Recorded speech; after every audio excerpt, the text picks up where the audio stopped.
Bueno, Ya, muy buenas noches para todos y todas. Iniciamos la grabación, entonces bienvenidos a esta sesión. En esta noche nos va a acompañar el padre Nan y Wilmar, quienes van a animar la sesión de hoy. Nada más y nada menos, tenemos hoy a Juan Pablo II y Benedicto XVI, entonces, y su magisterio social. Bienvenidos a todos y todas, padre Nan. bien, muy buenas noches. Es un gusto verlos, encontrarlos nuevamente. Disculpen que no he podido siempre estar acá, pero bueno, aquí estamos. Voy a permitirme empezar. Hoy vamos a ver las tres encíclicas sociales del Papa San Juan Pablo II, que están en 1981, 1987 y 1991. Entonces ya ahí están en su orden. Laborem Exercens, que es la del 81, es creo que su primera encíclica social. Ay, Dios mío, ¿esto qué hice? Por abrirla, la cerré. Un momentito, un momentito. Y entonces la hago. Ahí, ahí está. Ahí están viendo mi cámara, sí, mi Ah, presentación. sí, padre, ya. Ok, vale. Voy a bajar esto porque si no, esto me impide a veces eso. ¿Ven y escuchan? Sí. Sí, sí, padre. Entonces, a ver, la pongo de todo. Ok, Entonces, ahí. las tres encíclicas son la Laborem Exercens del año 1981, la Solicitudo Rei Sociales, que es la solicitud por las cosas sociales, del 87 y la Centesimus Annus, que, bueno, la Laborem Exercens del 81 es en los 90 años de la Rerum Novarum. Recuerden que también Wilma, Rosa Inés, creo que Miguel, todos los que han estado haciendo énfasis en la Rerum Novarum por los 130 años, y la Centesimus Annus de 1991. Empecemos con la Laborem Exercens, que es la exactitud o la dignidad del trabajo. Es una encíclica que trata sobre la persona humana en su dimensión laboral. Es eso. La encíclica Carta va a distinguir entre el trabajo objetivo y el subjetivo. El trabajo objetivo es el que se refiere a los medios, instrumentos, producción del trabajo, pero el trabajo subjetivo es el que busca esa realización de la persona que trabaja. Entonces, fíjense que ahí está una primera distinción entre el objetivo y lo subjetivo del trabajo. Aquí les muestro yo cómo está estructurada en estas cuatro partes la encíclica. Entonces está la parte del trabajo y el hombre. Tengan en cuenta que una constante del Papa San Juan Pablo II va a ser la antropología, es decir, todo lo concerniente al hombre, ¿no? Y en este caso, en relación con el trabajo. Entonces, en esa primera parte va a abordar el tema bíblico desde el Génesis, cuando el Señor manda a trabajar, dominar la tierra, el trabajo objetivo, esa técnica, que era lo que veíamos ahorita, el subjetivo, que es el trabajador, que es la persona, y los errores y reacciones, ese trabajo y la dignidad del ser humano. Creo que ha sido uno de los profesores, no sé si Wilmar o alguien, que ha estado la columna vertebral de toda la doctrina social de la iglesia, la dignidad del ser humano. En la segunda parte va a haber el conflicto, abordar el conflicto entre trabajo y capital. Ahí que es una cosa que nos está también, nos sigue influyendo hoy en día a nosotros con todas estas movilizaciones sociales. Va a existir ese conflicto entre el trabajo y el capital. Es la parte ideológica, política, pero no debe ser así. Está un argumento filosófico, que son las causas que colaboran a ese trabajo, el argumento histórico, el argumento moral tras el trabajo y el capital. Y las consecuencias solo es justo el sistema que se supera. El error de ese trabajo es el caer en el materialismo, ¿verdad?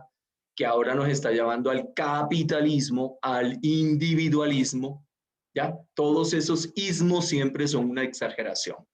El trabajo y la propiedad, ahí va él a abordar el trabajo y la propiedad individual, la propiedad de la casa, etc.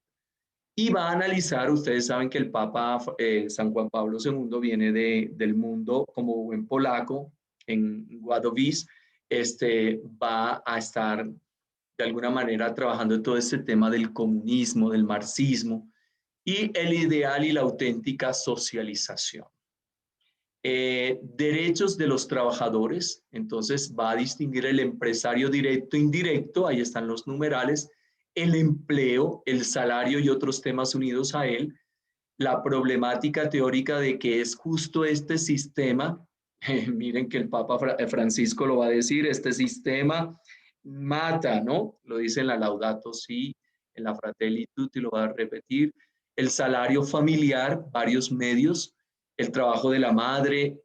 En estos días estaban saliendo en las noticias de que la madre en la casa es la que no se le valora el trabajo, el derecho al descanso, el tema de los sindicatos. El Papa Francisco también en este año se ha manifestado sobre los sindicatos, el derecho y el elemento indispensable, la lucha por la justicia, no en contra de nadie, y la tentación del egoísmo del grupo o de la clase, del sindicato y la política, y otras tareas, la huelga, las limitaciones a su ejercicio y una espiritualidad del trabajo.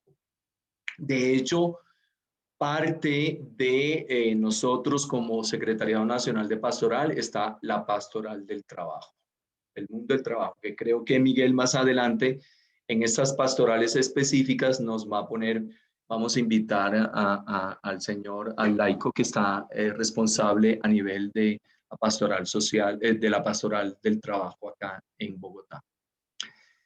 Veamos el contexto histórico. La revolución de los obreros polacos en 1980. Hay un sacerdote que es asesinado por esta parte proletaria. Deberían ver esa película, solo que es difícil conseguirla, pero es muy buena, es un mártir. Introducción de la informática y la robótica. Nace el tercer social. Un contexto político, los sindicatos de la solidaridad. De alguna manera, ya que ustedes han venido viendo lo de la Rerum Novarum, allí empieza toda esta parte. Se acentúa con Reagan la etapa neoliberal de los Estados Unidos. Ahora lo vamos a ver más adelante en un video con el tema de la Guerra Fría. Rusia invade Afganistán. La NATO o la OTAN, NATO es en las siglas en inglés, el tratado la Organización del Tratado de Atlántico Norte, instala los euromisiles contra la República Soviética y empieza la Guerra Fría. La crisis del petróleo, la Guerra Fría como tal empieza después de la Segunda Guerra Mundial en el 45, ahorita lo vemos más adelante. Crisis del petróleo, la primera en el 1973, la segunda en 1979, y ya ustedes están viendo la situación con Venezuela, con nosotros, con Ecopetrol, con otras cosas. El Papa toca un solo tema en esta encíclica y es el trabajo humano. El trabajo como elemento clave y permanente tanto de la vida social como de las enseñanzas de la Iglesia en numeral 3. El trabajo que es clave esencial de toda la cuestión social desde el punto de vista del bien de la humanidad. En esta encíclica, promulgada el 14 de septiembre del 81, se conmemora precisamente los 90 años de la Rerum Novarum, que ya ustedes creo que la han visto. Ayuda a comprender al hombre transformándose con su trabajo, hacerse más hombre, ¿verdad? De hecho, el desarrollo humano integral a través del trabajo, tomado de Pablo VI, que es una de las expresiones de él. Además, muestra cómo los socialismos tratan a los seres humanos como instrumentos de producción. Ya veíamos lo del marxismo, no como personas sujetos de trabajo, sino como objetos, ahí está el tema. Por otra, y cómo objetivizamos a la persona, o cómo la mecanizamos o la instrumentalizamos. Por otra parte, en los liberalismos se le trata como mercancía sujeta al mercado de la oferta y la demanda. Hoy es día de la trata de personas y uno de los aspectos de la trata es la explotación laboral, inclusive de poner a trabajar a niños, de explotarlos, de usarlos como herramientas de trabajo para las empresas, por ejemplo, y o no les remuneran justamente de acuerdo a lo que trabajan. Plantea otra posición, una espiritualidad del trabajo. Los seres humanos comparten sus actividades con la acción de Dios. El trabajo imita la acción de Dios y le otorga esa dignidad al trabajador. Y destaca esa necesidad de pasar las barreras que limitan las personas con capacidades diferentes. En ese momento se usaba más la palabra minusválidos, que también cómo ellos pueden acceder a un trabajo que los dignifique con nuevas posibilidades. ¿Qué novedades presenta esta encíclica de la Labor in Excellence? Era novedad el que el tema de la encíclica fuese del trabajo humano. El trabajo y el hombre son el punto de referencia, ya lo hemos estado diciendo, trabajo y hombre, desde el que se aborda toda una serie de aspectos en la cuestión social, la clave esencial de toda la cuestión social. Otra novedad es la experiencia anterior del Papa Wojtyła, que le hace diferente con sus predecesores. Conoce directamente dos mundos, el capitalista y el comunista, ¿no? Colectivista. Aparecía también en esta parte, espera que alguien me estaba aquí llamando o contestando, no sé si es que me están escuchando, sí, y viendo. Sí, padre, no, hay algunos que sí están teniendo problemas, que se ve Ok, borroso o que no escuchan bien, pero eso es problema de conectividad de pronto en algunos lugares, porque yo aquí lo estoy viendo perfecto y escuchando sí. bien. Ok, aparecía también en la labor en ejercer un tono distinto, una mayor confianza en la doctrina social de la Iglesia, significativamente eh, a utilizar la palabra doctrina, aunque no la abandonaba el término enseñanza, más suave, que denotaba la convicción de que tenía algo que decir. Resultó también nuevo el estilo lejano de la claridad de Pablo VI y de la diafanidad popular de Juan XXIII. Se comparó su estilo con el Evangelio de San Juan, que trabaja como en espirales que ascienden, que repiten, pero que avanzan por el mismo meridiano. Fue también nuevo el empleo de expresiones que no habían tenido cabida en la doctrina social de la Iglesia, como por ejemplo el empresario indirecto. Esta encíclica también, los últimos cambios en cuanto al trabajo fueron la automatización, el aumento en el costo de la energía, las materias primas, la influencia de la tecnología en el trabajo, el aspecto negativo de que puede suplantar o controlar al hombre, el aspecto positivo que facilita el trabajo, el trabajo que debe servir para humanizar a cada uno, la ideología materialista que trata al hombre como un mero instrumento de producción. Amigo, ¿cuánto tienes? ¿Cuánto vales? Principio de la actual filosofía. Más que un sujeto eficiente del trabajo, ahí está. Y se considera a los trabajadores como mercancías y esto es un grave error. Se le debe dar una primacía al trabajo por sobre el capital y por consiguiente una primacía de las personas por sobre las cosas. Las personas no son objetos, las cosas sí. Cuanto al principio de derecho de propiedad, la Iglesia difiere tanto del marxismo como del liberalismo. En el capítulo segundo que habla sobre, ahí está San José, ya le dijimos el génesis, el sentido objetivo, la técnica, el trabajo en sentido objetivo, el hombre como sujeto de trabajo, la amenaza al justo orden de los valores, la solidaridad de los hombres en el trabajo como dignificación de la persona y la familia y la nación como trabajo de la sociedad. El tema técnico, trabajo en sentido objetivo, esa técnica entendida aquí no como capacidad o actitud para el trabajo, sino como un conjunto de instrumentos de los que el hombre se vale en su trabajo. La técnica es individualmente una aliada del hombre. Ella le facilita el trabajo, pero la perfecciona, la acelera, la multiplica. Ella fomenta el aumento de la cantidad de productos del trabajo y perfecciona incluso la calidad de muchos de ellos. En el capítulo 3, la dimensión subjetiva y objetiva, ya lo hablamos. En la dimensión subjetiva debe tener preeminencia sobre la objetiva. porque es la del hombre mismo que realiza el trabajo, aquella que determina su calidad, más alto valor. Si falta esa conciencia o no se quiere reconocer el trabajo, pierde su significado más verdadero y profundo. Esta actividad laboral y las técnicas utilizadas se consideran más importantes que el hombre mismo y de aliadas se convierten en enemigas de su dignidad.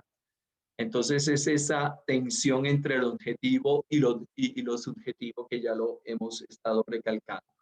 Capítulo cuarto, los derechos del hombre del trabajo. El amplio contexto de esos derechos humanos, el empresario directo e indirecto, el problema del empleo, el salario, que ya ustedes saben que todas las cosas que se obtienen anualmente, otras, las prestaciones sociales, la importancia de los sindicatos, que en muchas de las empresas también se han politizado y se han estado de alguna manera terminando. Dignidad del trabajo agrícola, la persona minusválida y el trabajo como, y el problema de la migración. Fíjense que ya desde el 81 el Papa San Juan Pablo lo viene a decir y cómo lo estamos viendo ahora que el 70, el 80% de las personas que migran lo hacen por cuestiones laborales o por buscar un mejor estilo de vida.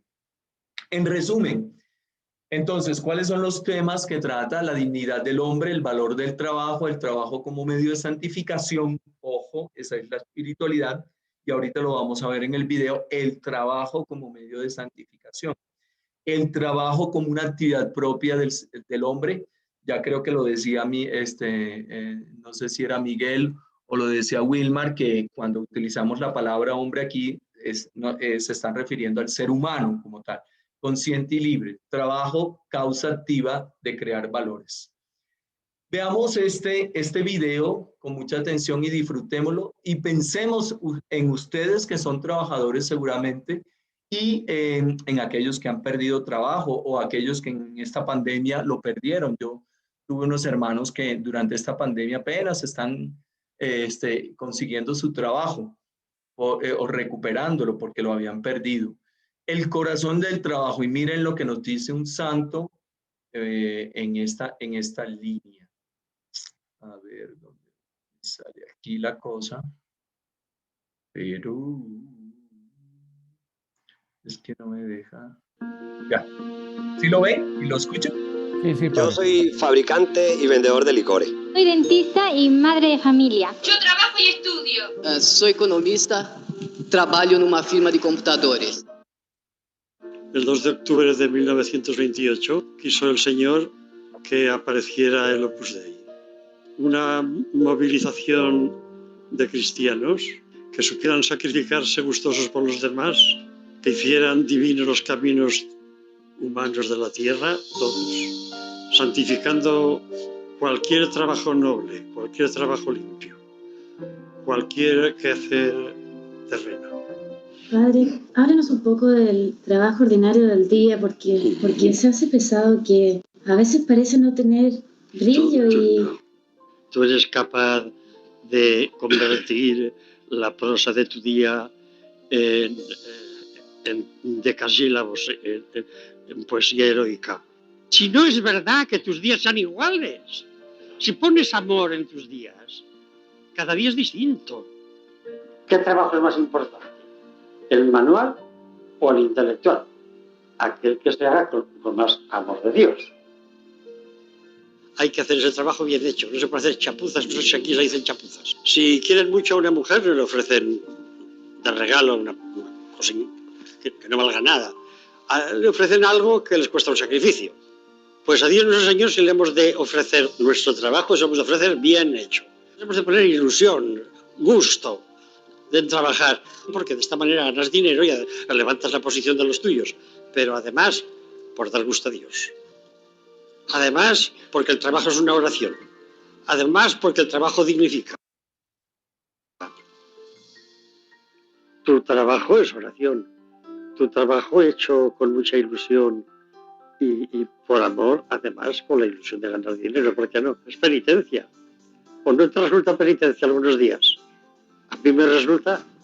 Habla con el Señor. Que me canso, Señor, que no puedo más. Señor, que esto no me sale, ¿cómo lo haría? Mi trabajo es ser chofer de una compañía. Procura hacerlo bien, a conciencia. de modo que el Señor esté contento de ti. Y ese día has dado un paso del camino del cielo colosal. Y yo te digo que llegarás con tu chofer al paraíso, con tu coche. Debemos estar derechos, valientes, sirviendo al Señor en medio de la calle, en medio del trabajo, siendo un buen amigo de tus colegas y además un ejemplo para tus colegas. El amor a la verdad compromete la vida y el trabajo entero del científico y sostiene su temple de honradez ante posibles situaciones incómodas, porque a esa rectitud comprometida no corresponde siempre una imagen favorable en la opinión pública. Padre, estudio periodismo. Los miro siempre con cariño. Les he recomendado que digan la verdad. Y eso es muy difícil. Porque por mil circunstancias muchas veces hay que decirla a medias. Porque no se moleste aquel, porque no se moleste el otro. Pero tú arréglatelas para no mentir jamás. Y luego no defiendas nunca una causa injusta. ¿Por qué el estudio y el trabajo es una obligación grave? Hijo mío, que vamos a ser unos haraganes, Tenemos que vivir en la tierra y cada uno debe vivir de su esfuerzo. O que los estudiantes, jovencitos, estudiar, ¿Qué puedo hacer para que el estudio me acerque más al Señor? Ofrécele tu trabajo, tu estudio, el día que no tengas ganas, con más ilusión. Y no te importa sacar tu pequeño glutirio y ponerlo encima de la mesa, Sou mãe de família, dona de casa, mas trabalho como relações públicas. Como conseguir o equilíbrio e manter o espírito sobrenatural no meio de toda esta agitação? Pues tú ten relaciones públicas y privadas con Dios nuestro Señor. Búscalo en tu corazón. Acércate al Padre del cielo. Dile que lo quieres. Díselo cariñosamente muchas veces al día. Mientras estás con las relaciones públicas de la tierra, relaciones públicas del cielo, meteos por todos los sitios. En todos los sitios donde una persona honrada puede vivir, ahí tenemos nosotros aire para respirar. Ahí debemos de estar con nuestra alegría, con nuestra paz interior, con nuestro afán de llevar las almas a Cristo. Padre, muchas veces hemos escuchado sus enseñanzas acerca del valor que tiene nuestro trabajo profesional para acercar. Tengo hijos, los veo poco durante la semana. ¿Qué me aconseja para poder atenderles mejor? Yo, hijo mío, te aconsejaría que consideraras el estar con tus hijos como el principal de tus trabajos. Para ofrecer a Dios durante el día tu trabajo profesional de modo que le agrade, lo harás cada día mejor, con más rectitud, con más empeño, con más afecto, pensando no solo en ti y en los tuyos, sino en la sociedad entera, en los demás. A veces uno se encuentra, digamos, en el día con varias tareas juntas y que hace que algunos trabajos atropellen a otras. Te pasará, hijo de mi alma, justamente lo que pasa a todo el mundo que trabaja, que cada día necesitaría 24 horas más, porque llegará siempre a la noche con muchas cosas sin hacer. No te preocupes, estate tranquilo, sereno. Y después de una cosa, haz otra, tranquilo, como si no tuvieras que hacer más que aquella otra cosa. No pienses en las demás, termina bien las que estás haciendo. Trabalho na segurança de uma grande loja comercial. Como posso ter paciência com o público, atender a todos con caridad cristã? Tú eres un gran cristiano si sonríes siempre. Dios te bendiga. Pero no sonríes solo por hacerte amable, ni por vender más, sino por amor de Jesucristo, porque sabes que tienes la obligación de contribuir a la felicidad de todos. Es justo que el que trabaja gane dinero, y es justo que ese dinero lo empleéis bien, primero también para la familia, para vuestro hogar, etc. Pero el Señor os quiere generosos. El Señor no quiere que seáis avaros. Por lo tanto, habéis de hacer un pequeño esfuerzo. Debéis pensar en Dios y en los demás por Dios. En un laboratorio, en el quirófano de un hospital, en el cuartel, en la cátedra universitaria, en la fábrica, en el taller, en el campo, en el hogar de familia y en todo el inmenso panorama del trabajo, Dios nos espera cada día. En la línea del horizonte hijos, parecen unirse el cielo y la tierra, pero no. Donde de verdad se juntan es en vuestros corazones, cuando vivís santamente la vida ordinaria.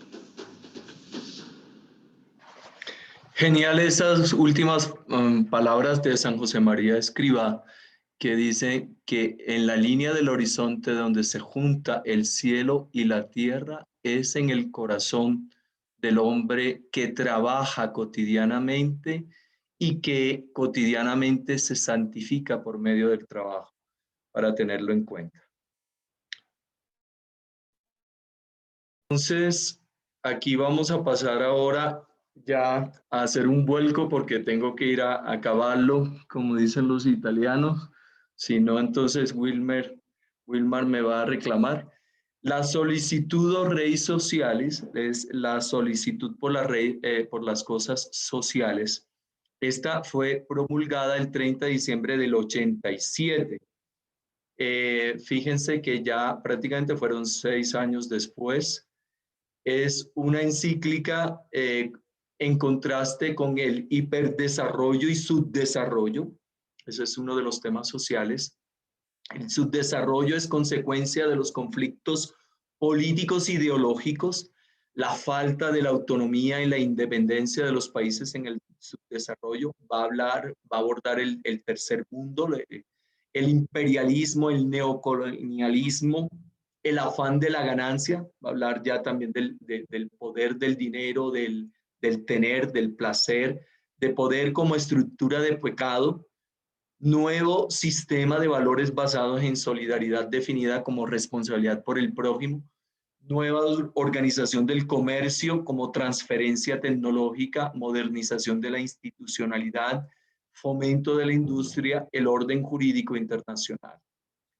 ¿Cuál es el contexto de esta encíclica? Son los 20 años de la Populorum Progressio de Pablo VI, el desarrollo de los pueblos.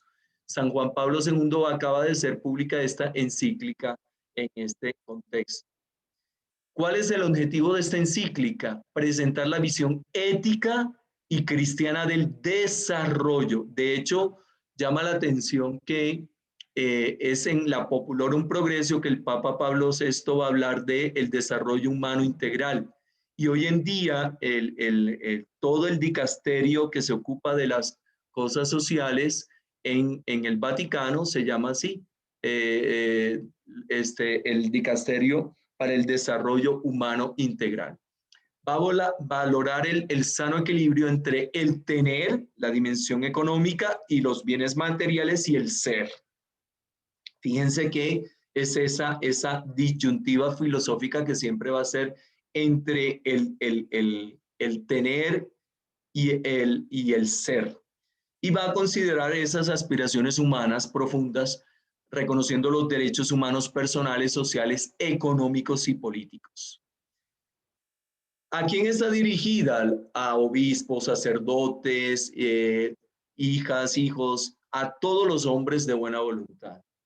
¿Qué denuncia? La explotación social. Es un llamamiento a los gobernantes para que se respete esa dignidad humana, el tiempo que ofrece alternativas viables de justicia e igualdad.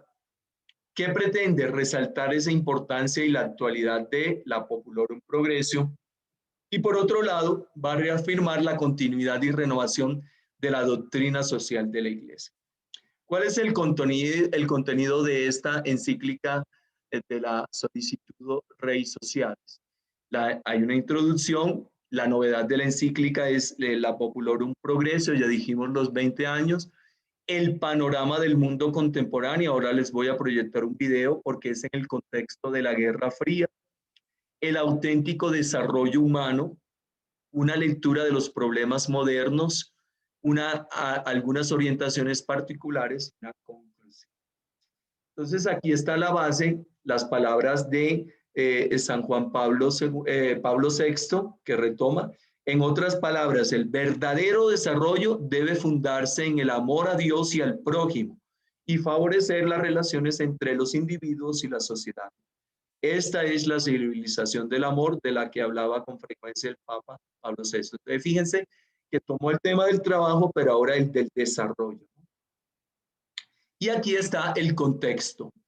Un mundo bipolar, una formación de bloques, unas rupturas de las alianzas entre Estados Unidos y Rusia, unas rivalidades ideológicas y políticas, el capitalismo por un lado, el comunismo por otras, las iniciativas norteamericanas de la doctrina Truman, donde va a sostener en el 47 y el plan Marshall, se los digo allí, Truman va a pretender en forma sintética la justificación de las armas, como que si algunos países menos pequeños están en problemáticas y otros se meten allí, entonces Estados Unidos los va a proteger.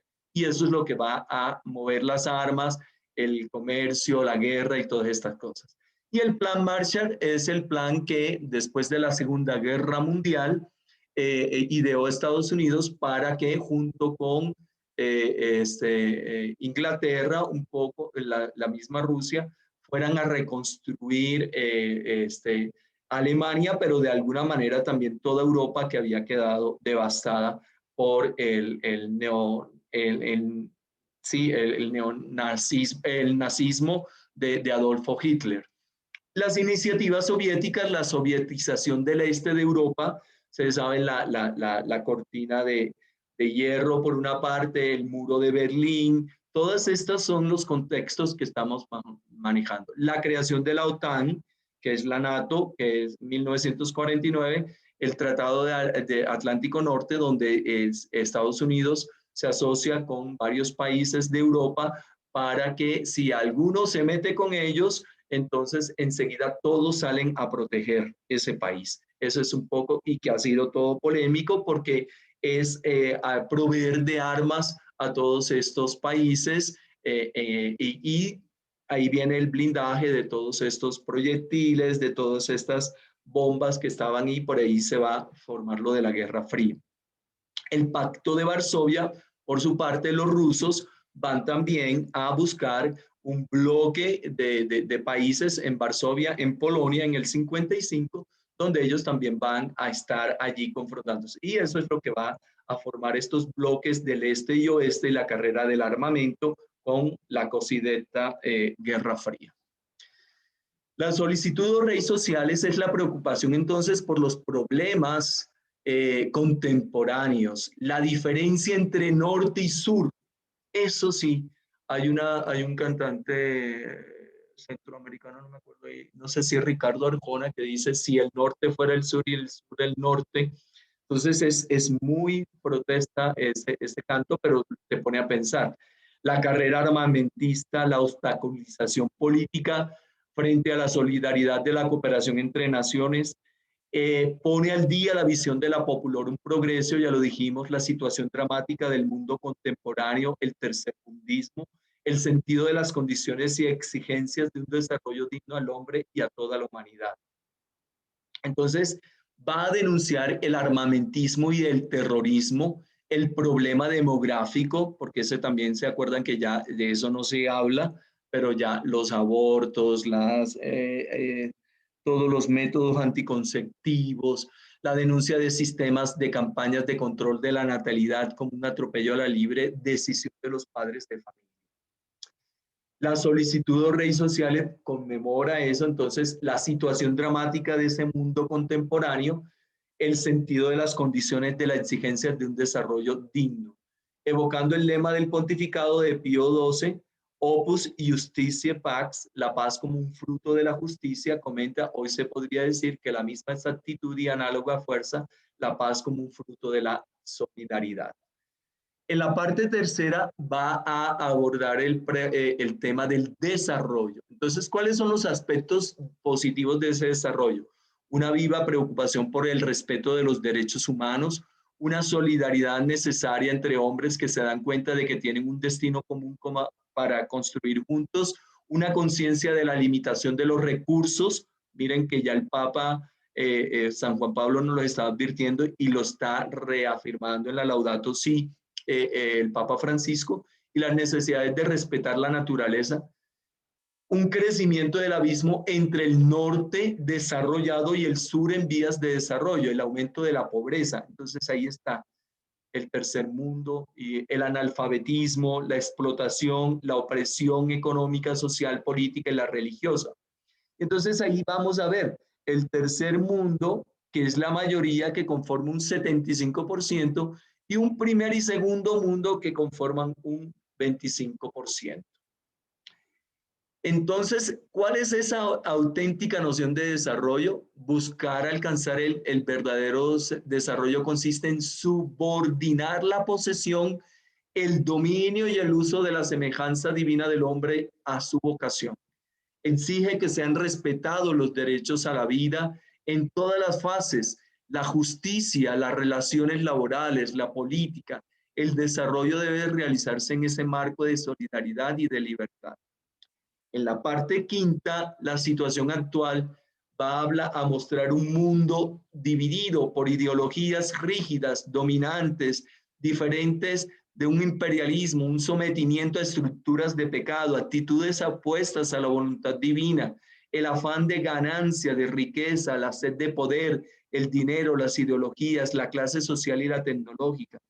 Y propone una actitud de solidaridad, de entrega en el prójimo, que está dispuesto a perderse en sentido evangélico por el otro, en lugar de ser explotado y de caer en el servilismo, que es un lugar para oprimirlo como un provecho propio. En la parte sexta va a mostrar algunas orientaciones de este desarrollo. Ofrece una doctrina social de la Iglesia en un contexto internacional. Ese es el gran valor, porque fíjense que es el contexto de la Guerra Fría, subrayando el amor preferencial por los pobres. ¿Se acuerdan que Medellín y aquí en las conferencias episcopales de Medellín, que fue en el 68, luego Puebla de Los Ángeles en el 79, van a enfatizar mucho en la opción preferencial por los pobres? Es importante que las mismas naciones en vía de desarrollo favorezcan la alfabetización y la educación de base, lo que están pidiendo ahorita, y los jóvenes en las primeras filas, las naciones de una misma área geográfica que establezcan formas de cooperación. Así, este desarrollo preferencial por los pobres transversaliza, y ahí están los numerales, el desarrollo humano auténtico como un concepto, como una creación, como un desarrollo de un cristológico, colaborando en el desarrollo humano, una lectura teológica de estos problemas modernos con un carácter moral de desarrollo, mostrando las estructuras de pecado hacia una conversión que nos debe llevar a una solidaridad, y unas orientaciones particulares, que es la naturaleza de la doctrina social de la Iglesia, la desarrolla San Juan Pablo II allí en la Solicitud Rei Socialis, la opción preferencial por los pobres, las acciones concretas, las virtudes de ese desarrollo. Bueno, esto es un poco para mostrar cómo se parten eso, la torta, donde las compañías del norte, con la deuda externa, con ahorita, por ejemplo, con el tema del extractivismo, la minería, todas estas multinacionales, pues embarcan en una deuda a América Latina, y eso nos debe cuestionar a nosotros. Una actividad económica de justicia social, un trabajo con una responsabilidad del Estado, pero como un derecho económico en búsqueda del bien común de todas las personas, con ganancias de la empresa que brinden unos salarios justos y que haya una solidaridad entre las naciones. Fíjense que Santos había llevado a Colombia a ya ponerlo en la órbita de la OFDA, de los países desarrollados, pero ahora con todas estas situaciones de las pandemias, de las movilizaciones, de toda la parte de la reforma tributaria, pues se ha ido descalificando económicamente, porque siguen teniendo las empresas, las multinacionales, las redes sociales, las grandes potencias, el sartén por el mango, por decirlo así. Acceso al trabajo abierto a todos, una justicia entre las naciones que todavía estamos por ver. Entonces, esta encíclica promulgada nos actualiza la Populorum Progressio, nos da el paradigma de las situaciones anormales en el tema de la falta o indignidad de las viviendas de muchas personas, aborda el tema de la falta de vivienda, que es un problema en sí mismo bastante grave. Es digno considerarlo como signo de síntesis de toda una serie de insuficiencias económicas, sociales, culturales o simplemente humanas, como nos lo dice en el numeral 17. Entonces aquí es un poco que la casa, el refugio, la vivienda, el techo, el abrigo, debe ser un derecho a la vida, un derecho a la vivienda. El Papa Francisco nos está insistiendo mucho en las 3T, que yo creo que ustedes han escuchado: tierra, territorio, tierra o territorio, techo y trabajo, ¿no? Entonces ahí están esas 3T. La desigualdad entre el norte y el sur, que eso es el tema que también lo aborda esta encíclica. Los países industrializados del norte, 26% de la población mundial, tienen el 80% de la producción bruta. Los países del sur en vías de industrialización solamente el 74% de la población mundial y tienen solo el 20% de una producción bruta, ¿verdad?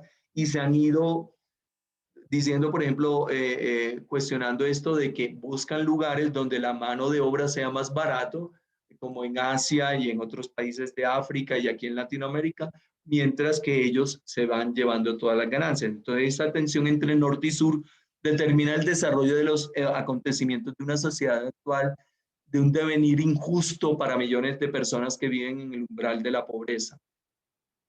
Las causas de la deuda externa perpetúa esa situación de pobreza, polariza la sociedad. La crisis de esa deuda es la mayor causa de empobrecimiento y malnutrición. Supone un freno al avance de la democracia, impide esta dotación de servicios sociales, sanitarios y educativos, coacciona a los pobres pidiendo que paguen las deudas a través de medidas que agotan sus recursos normales de existencia. Por eso hay que exigir un tratado de, ese es el otro tema, el tratado de armas, que eso ustedes de vez en cuando escuchan, Estados Unidos, y hay hasta películas como La Purga, por ejemplo, que muestran y justifican el uso de las armas, y el Papa ahora en la Fratelli Tutti, además de que pidió que ya la Iglesia no va a condenar ni cadena perpetua ni las muertes, está pidiendo también hace otro llamado sobre el tema de las armas y que más bien se haga esa inversión en alimentos, en educación, en desarrollos para todos. Entonces es muy actual este tema sobre el armamentismo. Aquí también es otro tema que él aborda, el de las campañas de vacunación en los países pobres, que ha sido una coartada para despoblarlos. Bueno, de ahí vendrá también toda esta situación con la pandemia y la desconfianza de que si esas vacunas no vayan a tener otros fines. Pero han sido utilizados y ustedes, yo no sé si han visto, por ejemplo, películas como la del jardinero, o como cuando estaba la enfermedad del VIH-Sida, drogas experimentadas producidas en Europa, pues iban a aplicarlas en África para ver cómo reaccionaban las personas. Entonces, fíjense que eso no es invento de esta parte. Esta encíclica también cuestiona la llamada civilización del consumismo, que comporta tantos desechos o basuras. El Papa Francisco como que lo retoma muchas cosas de esas en la Laudato Si. El mal no consiste en el tener, sino en el poseer, que no respeta la calidad y la ordenada jerarquía de los bienes que se tienen. Ahí está el tema de las basuras, la opción por los pobres. Este principio del destino universal de los bienes exige que se vele con particularidad la solicitud por los pobres, la responsabilidad social que tiene que ver con las decisiones se deben tomar con la propiedad y el uso de los bienes, en el numeral 42. En el numeral 42 también dice, esta es una opción, una forma especial de primacía en el ejercicio de la caridad cristiana, de la cual da testimonio toda la tradición de la Iglesia. Se refiere a la vida de cada cristiano en cuanto imitador de la vida de Cristo, pero se aplica igualmente a nuestras responsabilidades sociales y consiguientemente a nuestro modo de vivir y a las decisiones que se deben tomar coherentemente sobre la propiedad y el uso de los bienes. Un sistema democrático debe garantizar el desarrollo de todos y cada una de las personas que integran la sociedad. Es que es inverosímil. Una persona que llega a este mundo no debería preocuparse ni por cómo va a vivir, dónde va a vivir, cómo se va a educar, cómo va a mantenerse, cómo va a desarrollarse en su vida, porque la sociedad en ese principio de la subsidiariedad debería apoyarlos a todos. El desarrollo humano y solidario es un desarrollo solidario que implica sentir al otro, sea cual sea su nacionalidad, edad, clase social, religión, ideología, como a mis semejantes, y reconocerán a él los mismos derechos y la misma dignidad que yo poseo. Es decir, todo hombre y mujer de buena voluntad. Es desarrollo que por esa razón impulsa a compartir con el otro los bienes que poseo, para que todos nos sintamos miembros de lo que realmente somos, miembros de una única familia humana. Los mecanismos económicos, financieros y sociales, los bancos, por ejemplo, que se llevan todo los créditos y endeudan a las personas. Así, el desarrollo integral resalta nuevos aspectos, decide qué es el desarrollo junto con tocar todos los aspectos del hombre. Debería también afianzar al hombre en su dominio de lo creado y manejar a los bienes con una vocación de inmortalidad, como en su anterior documento social. Un desarrollo sostenible, ahora se habla eso. De hecho, la ONU va a inspirar en los ODS, los Objetivos de Desarrollo Sostenible, que estaban propuestos para el 30, pero no se contaba con esta pandemia. Y aquí el Papa habla del desarrollo sostenible, satisfacer las necesidades de las generaciones presentes sin comprometer las posibilidades del futuro para atender sus propias necesidades. Así se subraya ese carácter moral del desarrollo con una lectura teológica de estos problemas actuales que denuncian las estructuras de pecado causadas por el lucro y el poder con el propósito de imponer a los demás la propia voluntad en el capítulo 15. El bien común, que es ese conjunto de condiciones sociales que permiten ese desarrollo integral de los seres humanos. Una tarea para lograr el bien común le corresponde sobre todo al Estado. Si no lo hace, está traicionando su deber. La igualdad de todas las personas viene de su dignidad esencial. Si las diferencias de talento forman parte del plan de Dios, la discriminación social y cultural frente a los derechos fundamentales no es compatible con el designio de Dios. Tratar a los demás con igualdad. Eso es la regla de oro. No hagas al otro lo que no quieras que te hagan a ti, o trata a los demás como quieres que te traten a ti. Es una manera de definir la justicia que de manera clásica se ha comprendido, el hecho de dar a cada uno lo que le corresponde. De aquí parten los principios de solidaridad como subsidiariedad y bienestar común. Bien, aquí quiero cerrar esto con el contexto de la solicitud de redes sociales con el tema de la Guerra Fría que les había comentado. Ay, un momentito. Esto se me voló. Ay.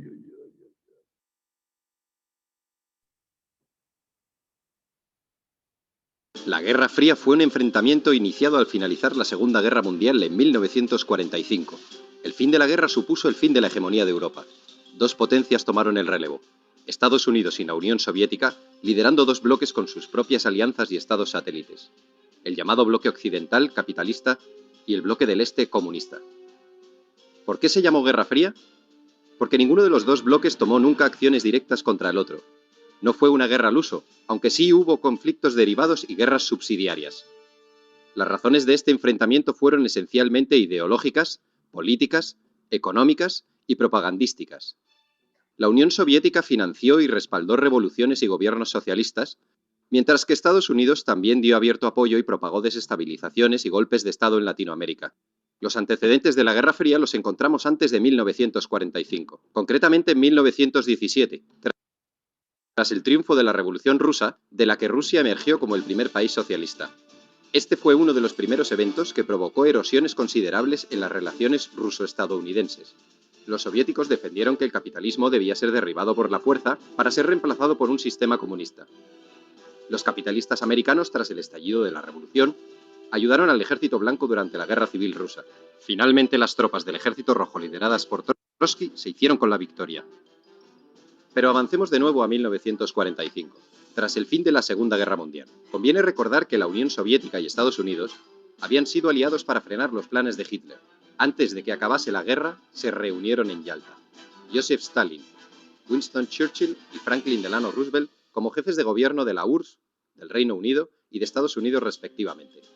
La conferencia de Yalta tuvo su continuación con la conferencia de Potsdam, ya con Alemania totalmente rendida y Hitler muerto. Estas conferencias supusieron la división de Alemania en 4 zonas, una parte para cada país y otra para Francia. También se trataron asuntos sobre el desarme, desmilitarización, devolución de territorios anexionados por Alemania, la persecución de los militares de guerra nazis y la creación de las Naciones Unidas. Los soviéticos, tras la guerra, habían ocupado de facto las zonas de la Europa del Este que habían defendido y liberado. Para frenar esta expansión soviética, Estados Unidos ayudó con el Plan Marshall a salir de sus ruinas a Europa Occidental y a la zona occidental de Alemania. Con el Plan Marshall los estadounidenses dieron enormes ayudas económicas a Europa. El plan estuvo operativo durante 4 años desde 1948. Los objetivos de Estados Unidos eran reconstruir aquellas zonas destruidas por la guerra, eliminar barreras al comercio, modernizar la industria europea y hacer próspero de nuevo al continente.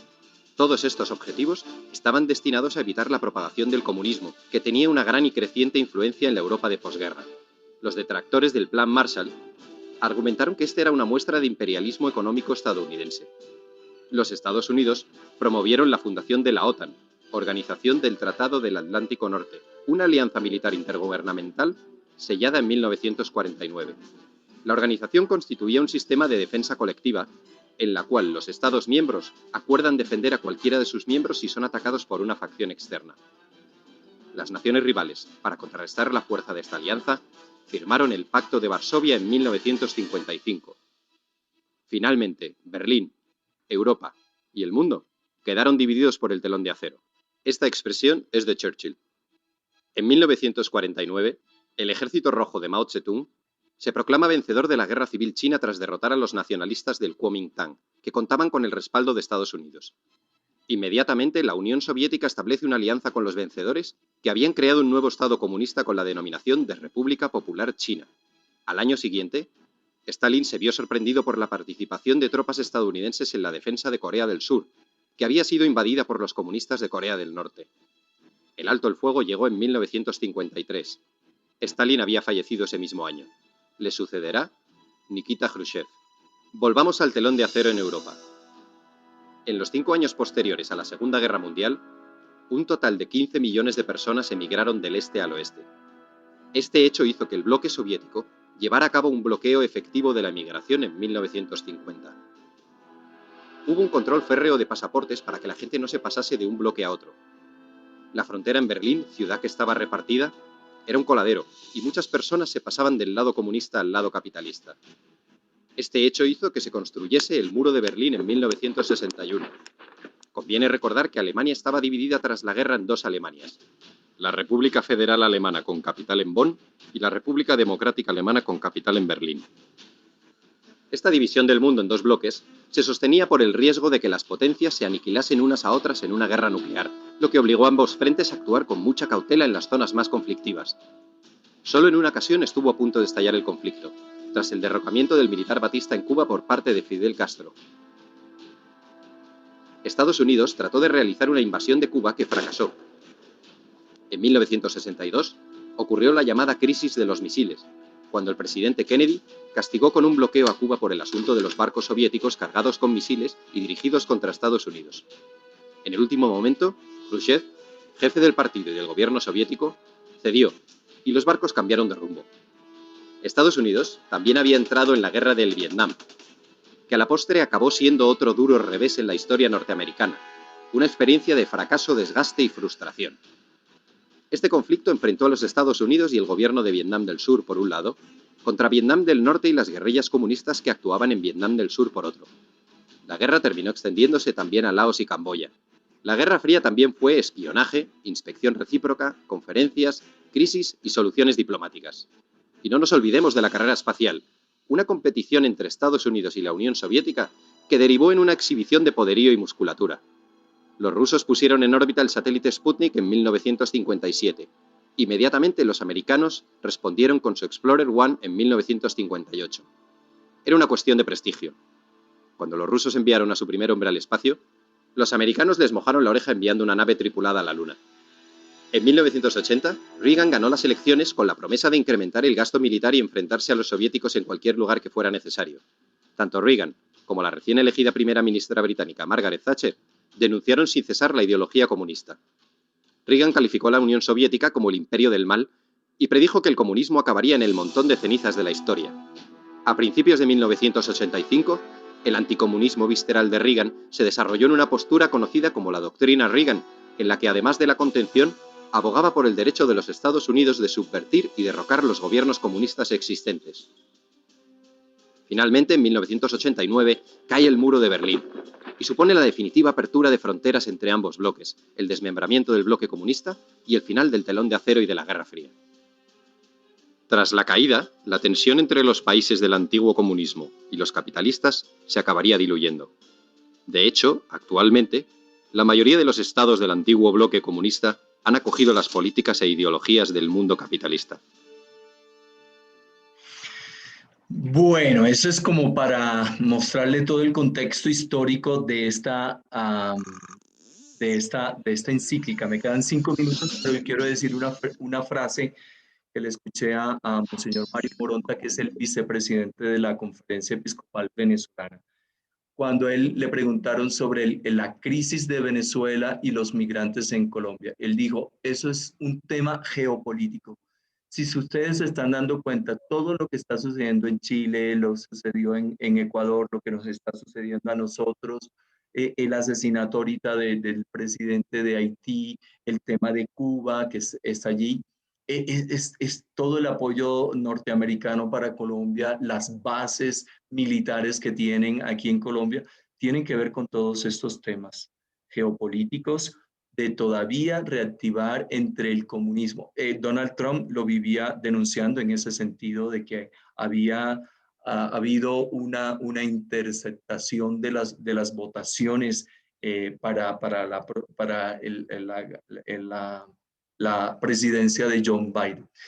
Bueno, en 4 minutos, Santísimos Annus va a conmemorar los 100 años de la Rerum Novarum en el 91, la caída del colectivismo, la vigencia del capitalismo, que si ustedes me permiten una palabra, aun cuando un cardenal me dijo que no dijera estas cosas de manera, pero yo las digo, y es que yo considero que realmente lo que está haciendo Francisco es exacto, socavar de alguna manera este capitalismo que mata. La actividad económica del sistema capitalista que favorece un desarrollo humano integral y una sociedad basada en el trabajo libre, la empresa y la participación. Fíjense todas las líneas que va llevando el Papa en el trabajo, en el desarrollo y ahora en esta parte de las Centésimos Annus.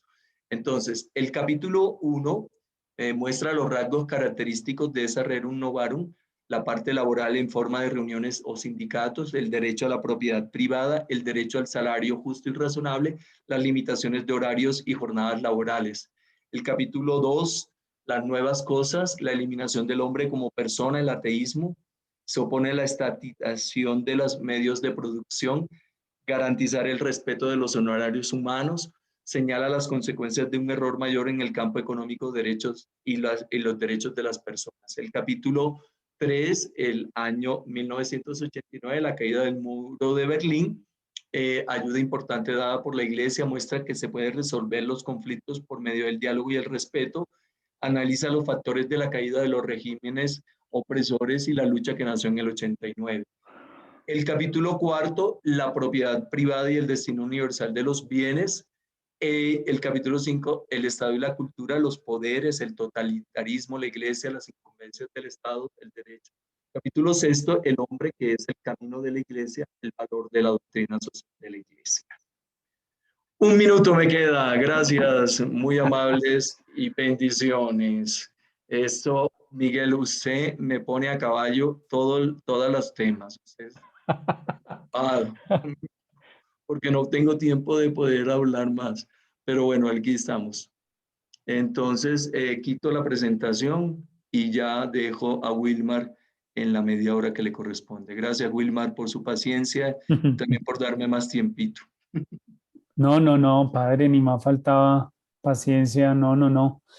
Estos repasos de estos días que vamos estudiando el magisterio de los papas, pues nos sirven también para ir actualizando y también como ir pensando, pues también muchas cosas en las cuales finalmente, por más que estemos estudiando la misma doctrina social de la Iglesia, hay cosas en las cuales como estudiosos, pues vamos y tenemos también pues el derecho a ir reconociendo esos valores que hay en la doctrina social y descubriendo el valor de la continuidad en el magisterio. Me parece que ese es uno de los grandes valores cuando se estudia y cuando se hace estudio de los papas y su magisterio y el magisterio social. Con mis buenas noches para todas y todos, pues este tiempo, esta media hora la vamos a aprovechar para hablar y yo me voy a salir un poco del modelo de presentar la encíclica por capítulos, con todo el valor que esto tiene, pero se me agotaría el tiempo en temas que sí quisiera que ustedes puntualizaran en sus lecturas de los documentos. Yo considero que hoy en día tenemos demasiada información sobre estos temas.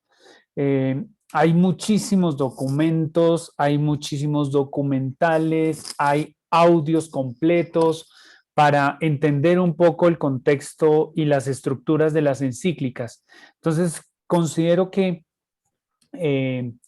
sin querer demeritar el trabajo que se ha venido haciendo, pues considero que voy a presentar más bien puntos capitales sobre los cuales creo yo que podríamos poner el acento en la lectura que hagamos en un documento como es este de Caritas in Veritatem, como el documento social del Papa Benedicto XVI. Quiero partir con esta foto. No sé qué les genera a ustedes, a muchos, los que tuvimos pues la gracia o la oportunidad, más que la gracia, la oportunidad de conocer en vivo y en directo a Juan Pablo II, bien sea en su visita a Colombia, o bien sea porque tuvieron oportunidad de verlo en otra parte en el mundo. Encontraron en él un hombre muy carismático. Políticamente, no sabría yo decir si en este momento correcto o incorrecto. Ustedes saben que los grandes escándalos que ha tenido que enfrentar la Iglesia para purificarse y buscar esa santidad y ese camino de santidad, pues le ha costado muchas críticas a un papa como fue Juan Pablo II y lo permisivo con algunas condiciones que tendría que haber sido mucho más vertical, pero no lo fue. Entonces yo hago la pregunta y pongo la pregunta casi que a manera de suscitarles también a ustedes un debate interesante sobre si aquí hubo una transición o una continuidad. ¿Qué hubo? Cuando detrás de la escritura de muchos textos de Juan Pablo II estuvo el cardenal Joseph Ratzinger. Él estuvo detrás de la congregación más importante para Juan Pablo II, como fue la Congregación para la Doctrina de la Fe. Y de la Congregación de la Doctrina de la Fe surgieron muchos de los documentos de Juan Pablo II. Y por eso creo que más allá de haber una transición, hubo una continuidad entre estos dos papas, con toda la sombra que fue Ratzinger como cardenal detrás de Juan Pablo II.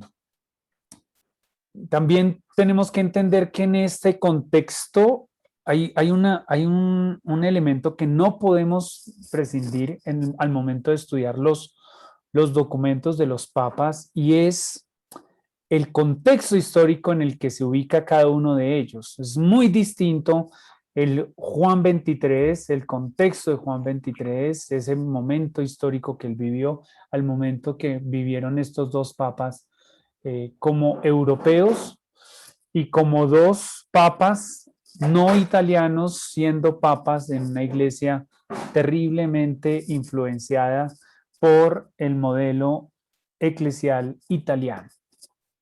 Eso también nos dice algo sobre el por qué la política, digamos que Juan Pablo II fue mucho más político que Benedicto. Benedicto como político fue un fracaso. Como teólogo, excelente. Como pastor que ayuda a cuidar ahí su pequeño rebaño, excelente. Pero como político, menos mal está vivo. Afortunadamente está vivo, para que no digan ustedes que yo estoy hablando de una persona, aprovechándome de una persona que está ya viviendo su resurrección. Y esta es una afirmación que se puede constatar con el acontecimiento que llevó o que está llevando a Benedicto XVI a haber marcado una ruptura en el papado, como fue su dimisión el 11 de febrero del 2013. Ahí él mismo reconoce que la debilidad de sus fuerzas, no intelectuales, sino físicas, lo ha llevado a tomar la decisión de dejar la sede de Pedro y dejarle el problema político moral que tenía la iglesia en ese momento a otra persona. Eso me hace pensar a mí que en el contexto de estudiar a estos dos papas y el magisterio social, esto también nos tiene que decir algo. Bueno, aquí algunos datos que me descargué de la Wikipedia, no son datos que yo, pues porque son los datos que ustedes encuentran fácilmente en cualquier parte, en cualquier portal. Entonces pues no iba yo a sacar de mis textos y en mis libros de las biografías de los papas, pues datos que ya están muy a la mano.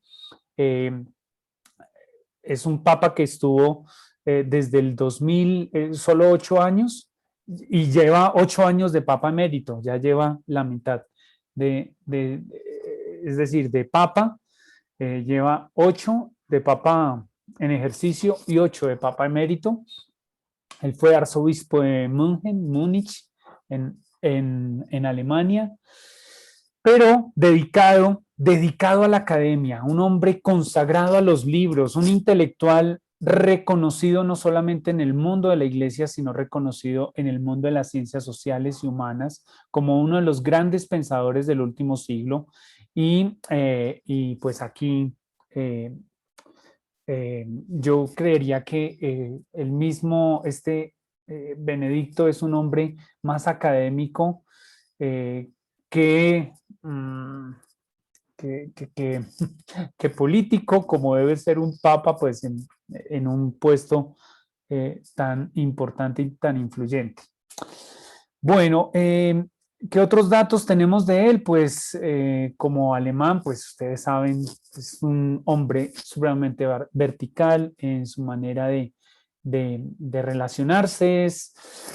Yo tuve la oportunidad de conocer los dos en vivo y en directo, pero en las ocasiones que vi a Benedicto, la verdad siempre me transmitió lejanía, siempre me transmitió frialdad en su carácter y manera de relacionarse con la comunidad, con su entorno.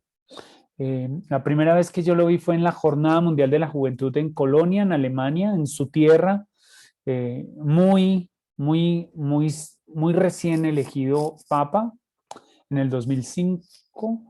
Bueno, la Jornada Mundial de la Juventud, bueno, no recuerdo en ese momento, pero muy cercano, pero al tiempo no le transmitía un carisma, y eso era una de las grandes preocupaciones que había en el cónclave antes de su elección. Luego lo volví a encontrar cuando beatificó a John Henry Newman en Londres. Fue una decepción para los jóvenes. Tenían preparada una pequeña jornada mundial de jóvenes y pues lo más lejano a los jóvenes, nada en su discurso, en su manera de ser. Fue verdaderamente una cosa que dejó muy preocupado pues al mundo, a la iglesia en ese momento, de ver la frialdad de este personaje. Y bueno, ya después yo haciendo mis estudios en Roma, varias veces en varias ceremonias lo pude encontrar y vuelvo y lo digo, sus predicaciones de una profundidad teológica, pero en su manera de relacionarse sí bastante lejana. Eso también puede decir algunas cosas de por qué su magisterio social, no voy a decir que fue un magisterio descuidado, porque sería faltar a la grandeza que tuvo este papa como escritor. Sin embargo, creería yo que de sus 3 encíclicas, Deus Caritas Est, Spes Salvis y Caritas in Veritatem, yo creería que pues se considera que la única encíclica que maneja un tema social es Caritas in Veritatem.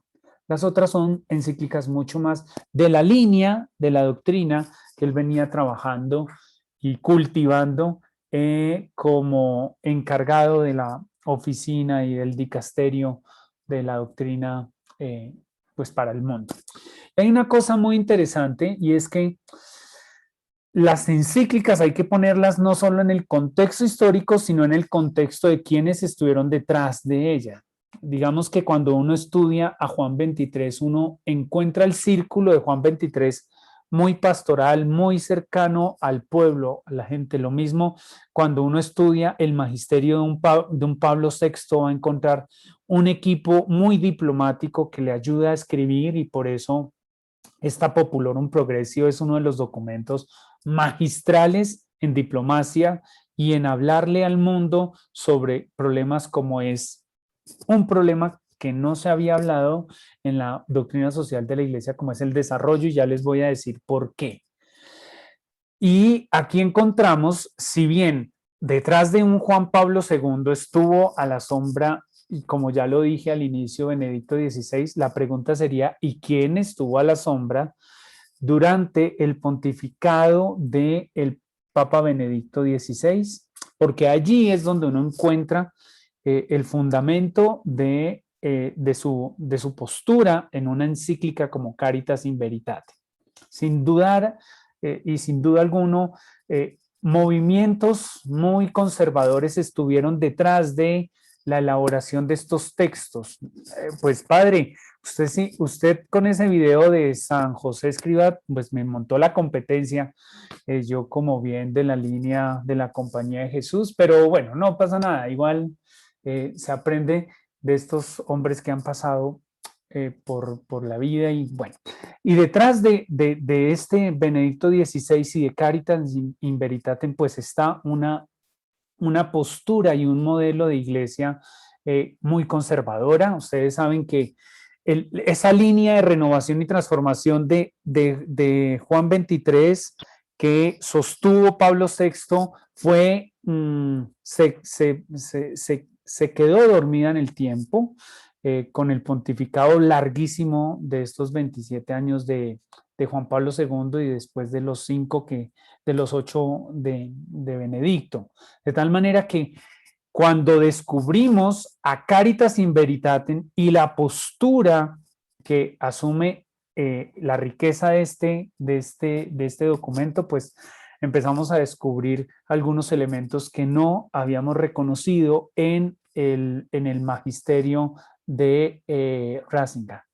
De tal manera que Benedicto XVI, en su propuesta de Caritas in Veritatem, nos asombró a los estudiosos de los temas morales y sociales. ¿Por qué? Porque, vuelvo y les digo, ustedes búsquense la manera del esquema de la Caritas in Veritate, porque no lo van a encontrar en este espacio. Media hora yo no podía perder la oportunidad de mostrar algunos elementos que a mí me parecen fundamentales a la hora de leer un documento como Caritas in Veritate, y es la evolución que va teniendo la doctrina social de la Iglesia en este documento. ¿Por qué?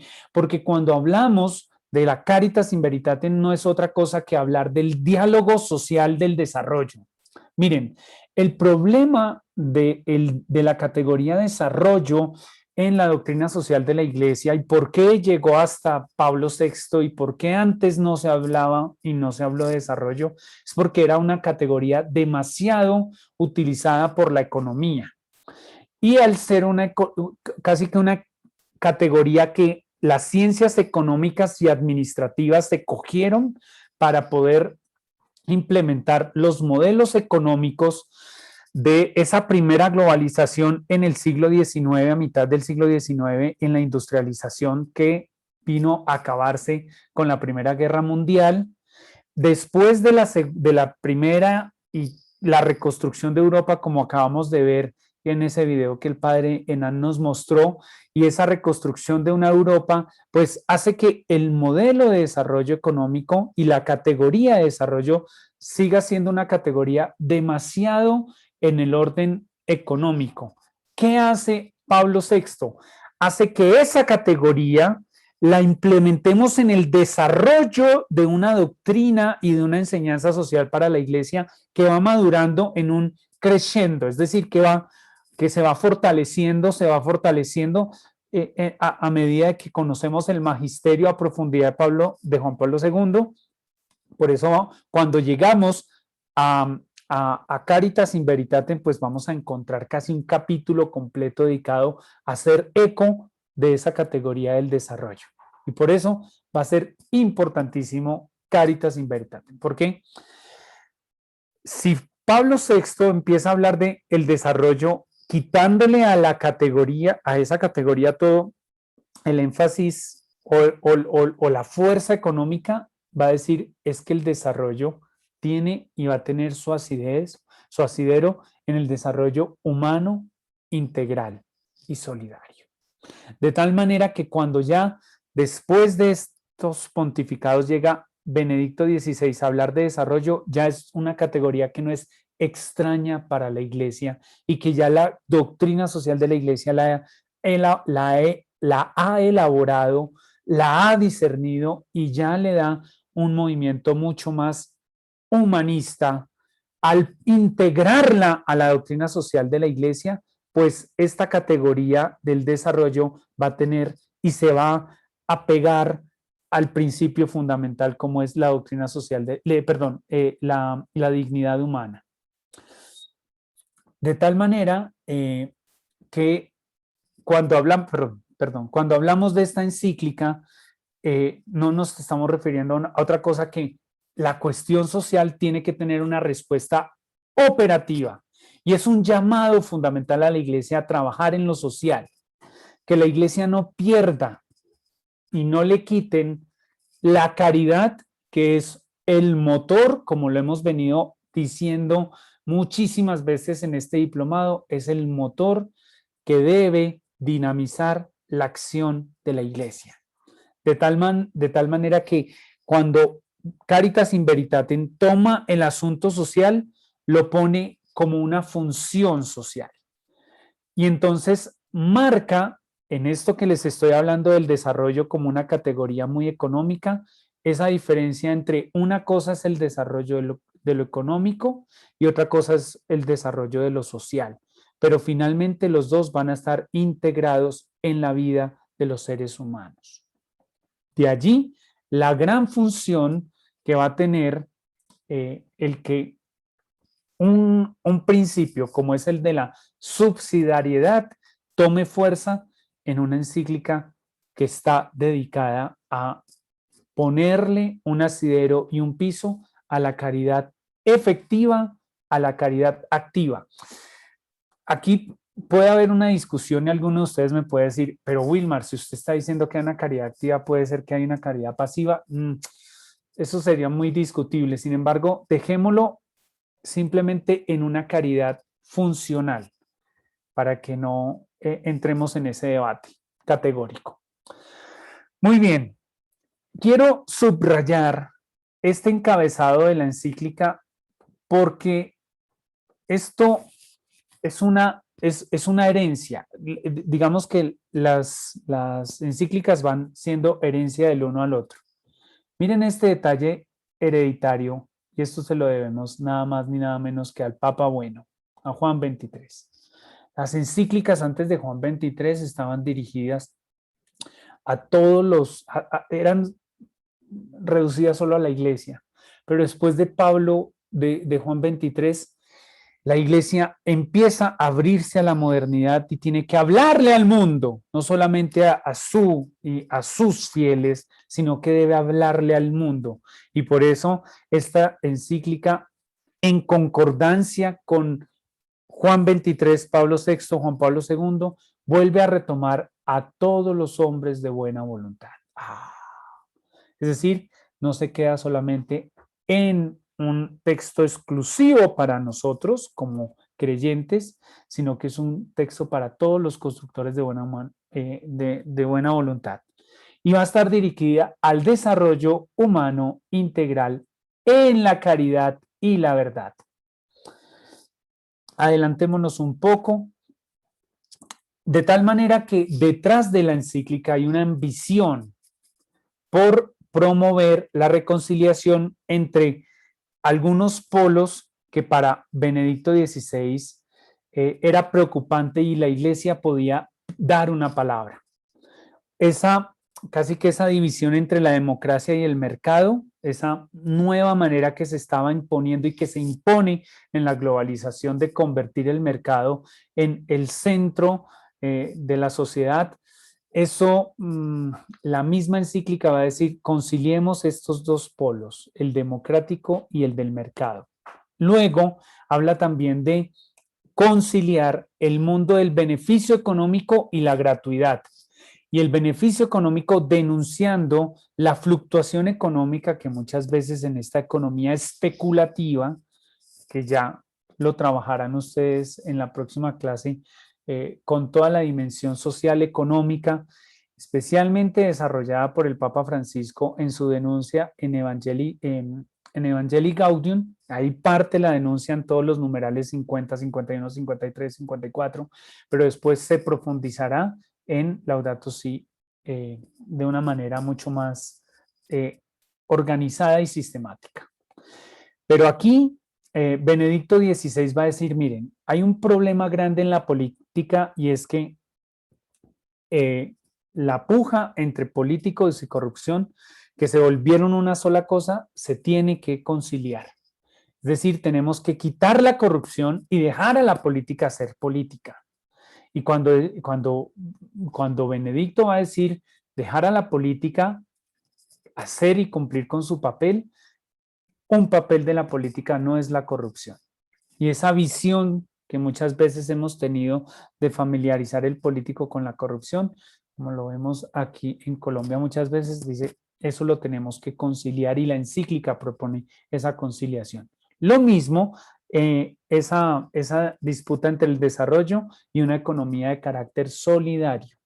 Esa economía de carácter solidario es fundamental en la promoción del desarrollo. No se puede pensar en el desarrollo sin tener en cuenta esa economía solidaria. Muy bien. De tal manera que la encíclica de Caritas in Veritatem arranca diciendo que la caridad en la verdad de la que Jesucristo se ha hecho testigo con su vida terrenal y sobre todo con su muerte y resurrección es la principal, oigan bien, y lo volvemos a enfatizar, lo hemos dicho en los fundamentos, en los principios de la doctrina social, es la principal fuerza impulsadora del auténtico desarrollo de cada persona y de toda la humanidad. Es decir, nosotros no podemos hacer doctrina social de la Iglesia si no estamos afincados en la caridad. Para ello, tendremos tiempo de profundizar la caridad y sus dimensiones en una propuesta mucho más adelante. De tal manera que continúa ese número 1 diciendo que el amor, la caritas, el amor, ya en la primera encíclica Deus Caritas Est, había trabajado a profundidad el Papa Benedicto XVI las 3 grandes fuentes del amor, el eros, caritas y ágape, pero aquí va a enfatizar en ese amor como una caritas, que es la fuente extraordinaria que mueve a las personas a comprometerse con valentía y generosidad en el campo de la justicia y la paz. Énfasis que ha venido marcándose en el magisterio de sus predecesores, en el magisterio social de sus predecesores. Por tanto, hay un marco antropológico fundamental en la encíclica. Primero, busquemos un equilibrio entre la economía y el hombre. No es el hombre el que tiene que estar al servicio de la economía, sino la economía al servicio del hombre. Y aquí se va a contraponer a la teoría de la globalización, proponiendo más una línea de mundialización, una economía que se pone al servicio del ser humano. De tal manera que la técnica tiene que ser un referente para que el hombre se pueda desarrollar. No va, Benedicto XVI finalmente no va a pelear con la técnica, lo mismo no lo va a hacer los papas, los papas de la modernidad no van a pelear con eso, sino que van a decir, aprovechémosla para el desarrollo del ser humano y para vivir en sintonía con la humanidad, aprendiendo a que el ser humano sea un ser integral y eso le provea un desarrollo social integral. Así podemos encontrar que cuando se habla de la verdad, miren que al inicio del pontificado Benedicto XVI seguía siendo supremamente vertical con el tema de la verdad, herencia de una cristiandad, y aquí ya empieza a reconocer otras fuentes de verdad y otras presencias, existencias de la verdad y no una verdad absoluta como lo había pontificado y lo había enseñado y machacado siendo cardenal, y después al inicio de su pontificado va habiendo una madurez y una aceptación también de otras maneras de encontrar afinidad con los otros. El hombre, por tanto, está en constante relación con hacer el bien, pero para hacerlo no puede desconocer el mal. Tiene que aprender a reconocer y distinguir, es decir, discernir entre el bien y el mal. Y en medio de las debilidades del hombre, ahí surge el referente fundamental de la encíclica, y es que la Caritas in Veritate es un llamado al desarrollo humano integral. La caridad cristiana como principal fuerza del servicio al desarrollo. Esto nos lleva a una conclusión del texto, y es que Caritas in Veritate es un texto de carácter cristológico. El centro es Cristo, que es amor y verdad. Pegarnos a Cristo, reconocer la persona de Cristo, es reconocer al ser humano, y reconocer al ser humano hace que la encíclica hable de Cristo, que es el hombre en el cual se cumple la dimensión integral del hombre. Esta es la gran conclusión que podríamos dar de Caritas in Veritate. En un minuto voy a resumir claves para poder acercarnos y leer Caritas in Veritate. Primero, reconozcan que Caritas in Veritate es la evolución de cómo la palabra desarrollo va teniendo una madurez, una aceptación por parte de la Iglesia, pero centrado en la importancia de ese desarrollo en el ser humano. Segunda conclusión, leer Caritas in Veritate en clave de descubrir cómo la caridad sigue siendo el motor que mueve el servicio y la caridad en la Iglesia. Y tercera conclusión de Caritas in Veritate es que es un texto netamente cristológico, porque en Cristo encontramos al ser humano integral, y ese reconocimiento del cual ya habíamos hablado anteriormente de la dimensión antropológica de la doctrina social de la Iglesia, ese reconocimiento en Juan, en la pasión de Juan, de Pilatos como Jesucristo, el verdadero hombre, va a ser certificado, ratificado en Caritas in Veritatem como Cristo, el ser humano integral por excelencia. Muchísimas gracias. Wilmar, muchísimas gracias. Padre Hernán, muchísimas gracias. Creo que ha sido una sesión bien interesante con dos personajes importantísimos para nuestra Iglesia Católica, el Papa Juan Pablo II y el Papa Emérito Benedicto XVI. Creo que ha sido bien interesante esta sesión y como siempre les digo, solamente nosotros desde aquí ofrecemos unos criterios para lectura, un acercamiento, un contexto, que es lo que de alguna forma les sirve muchísimo a todos ustedes para seguir profundizando en los documentos. Pero como siempre les digo, si no los leemos, pues va a ser muy difícil que entendamos, que comprendamos lo que de alguna forma aquí los profesores nos están compartiendo. Entonces es importantísimo que ustedes se acerquen al documento. En la medida en que ustedes se acerquen al documento, seguramente que van a ir entendiendo muchas cosas de las que de pronto acá se están diciendo o los profesores nos comparten en las clases. Les pido por favor encender sus cámaras.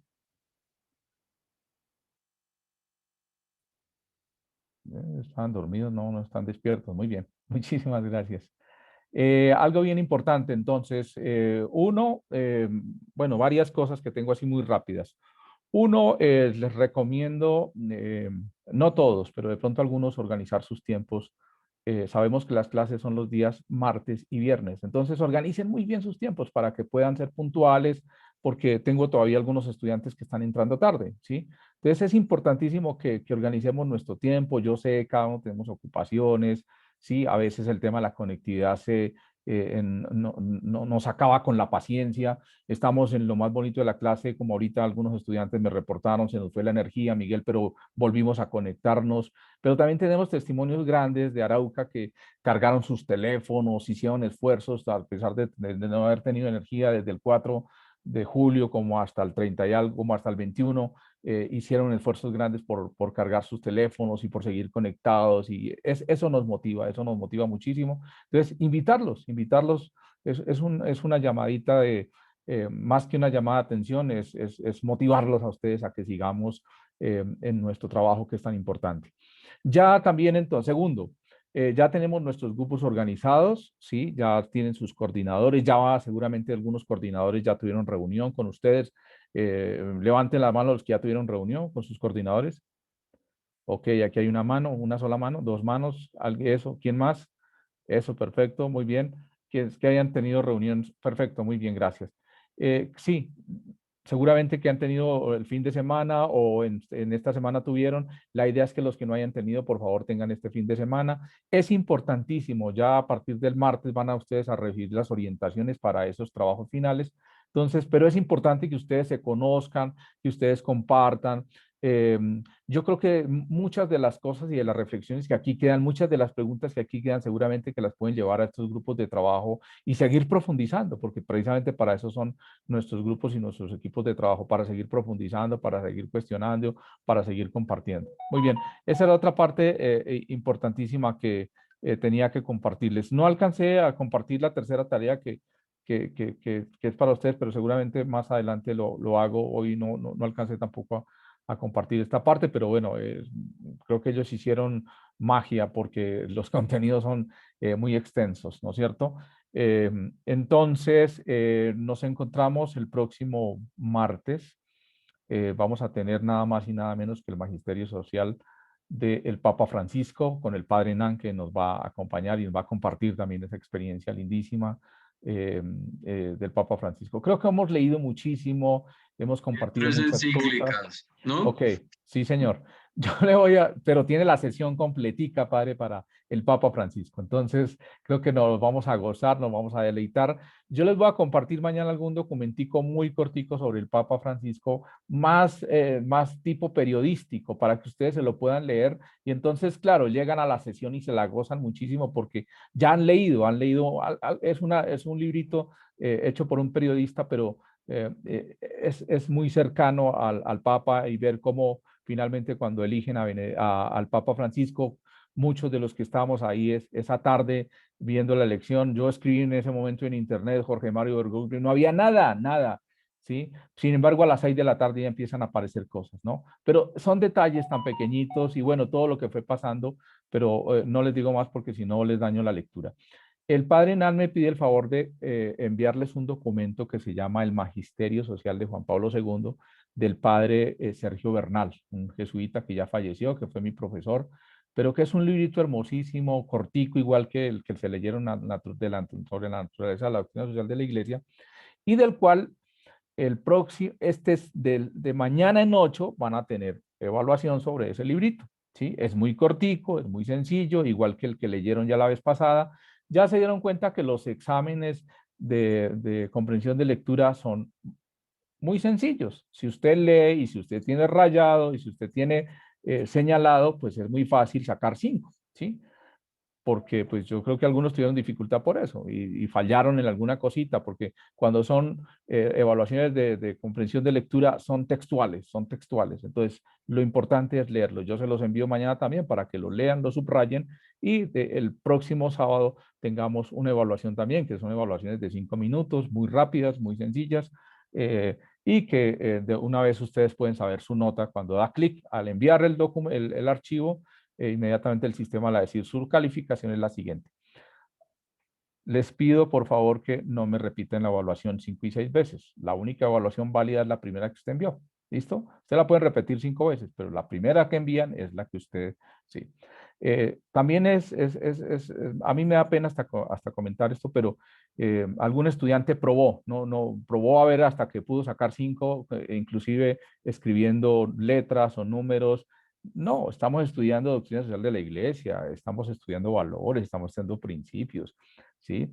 Somos gente de iglesia, entonces no necesitamos hacer ese tipo de cosas, ¿no? Sí, estamos hablando de una honestidad, entonces es importante que yo les haga esa observación, ¿sí? O sea, no necesitamos hacer eso, no necesitamos probar a ver a qué hora cómo sacar 5 para poderlo hacer. No hay necesidad de eso, pero sin embargo se los comento con un respeto grandísimo a ustedes y quien lo hizo, pues ojalá no lo vuelva a hacer, ¿sí?